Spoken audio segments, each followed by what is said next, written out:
गुरुदेव महेश्वर गुरु साक्षात् परम ब्रह्म तस्मै श्री गुरुवे नमः।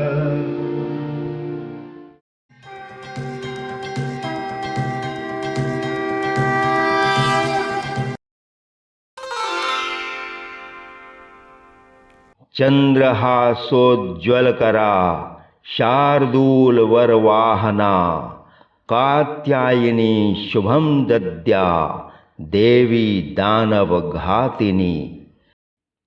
मां दुर्गा के छठवें स्वरूप का नाम कात्यायनी है।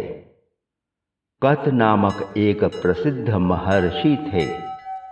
उनके पुत्र कात्य हुए।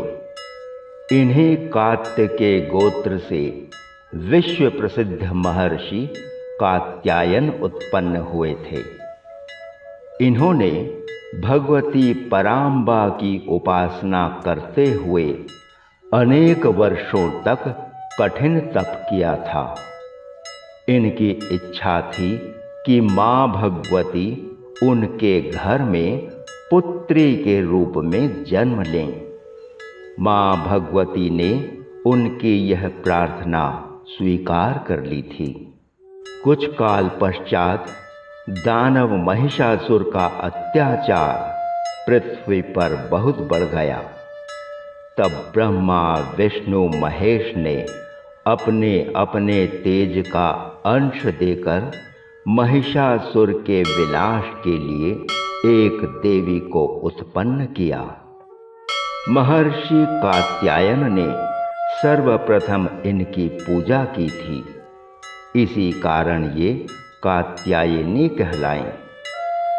ऐसी भी कथा मिलती है कि ये ऋषि कात्यायन के यहाँ पुत्री के रूप में उत्पन्न हुई थीं।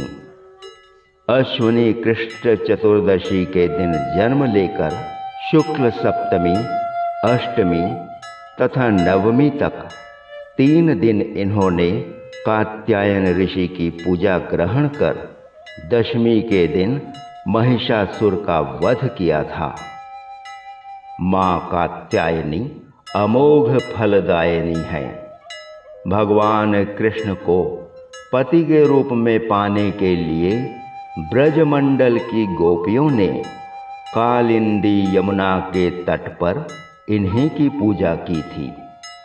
मां कात्यायनी ही ब्रजमंडल की अधिष्ठात्री देवी के रूप में प्रतिष्ठित हैं।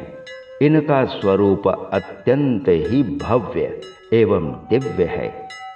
इनके दाहिने ओर का ऊपर वाला हाथ अभय मुद्रा में है तथा नीचे वाला हाथ वर मुद्रा में है। बाईं ओर के ऊपर वाले हाथ में तलवार और नीचे वाले हाथ में कमल पुष्प सुशोभित है व इनका वाहन सिंह है। दुर्गा पूजा के 6वें दिन इनके स्वरूप की उपासना की जाती है। इस दिन साधक का मन आज्ञा चक्र में स्थित होता है। योग साधना की दृष्टि से आज्ञा चक्र का महत्वपूर्ण स्थान है। इस चक्र में अवस्थित मन वाला साधक मां कात्यायनी के चरणों में अपना सर्वस्व निवेदित कर देता है।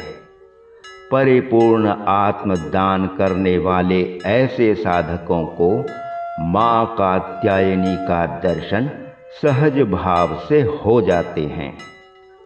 मां कात्यायनी की भक्ति का ही फल होता है कि मनुष्य को अर्थ, धर्म, काम और मोक्ष चारों ही स्वतः उपलब्ध हो जाते हैं।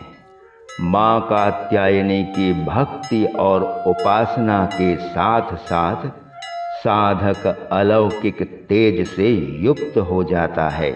वह रोग, शोक एवं संताप व भय नष्ट हो जाते हैं। इस संसार में जन्म जन्मांतर के पापों से मुक्ति का इससे सरल उपाय उपलब्ध नहीं है। माँ कात्यायनी के सानिध्य में रहकर भक्त परम पद का अधिकारी बन जाता है।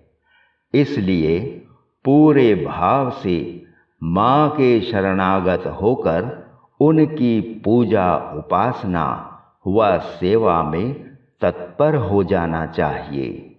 जय माँ दुर्गे, जय भवानी, जय माता की।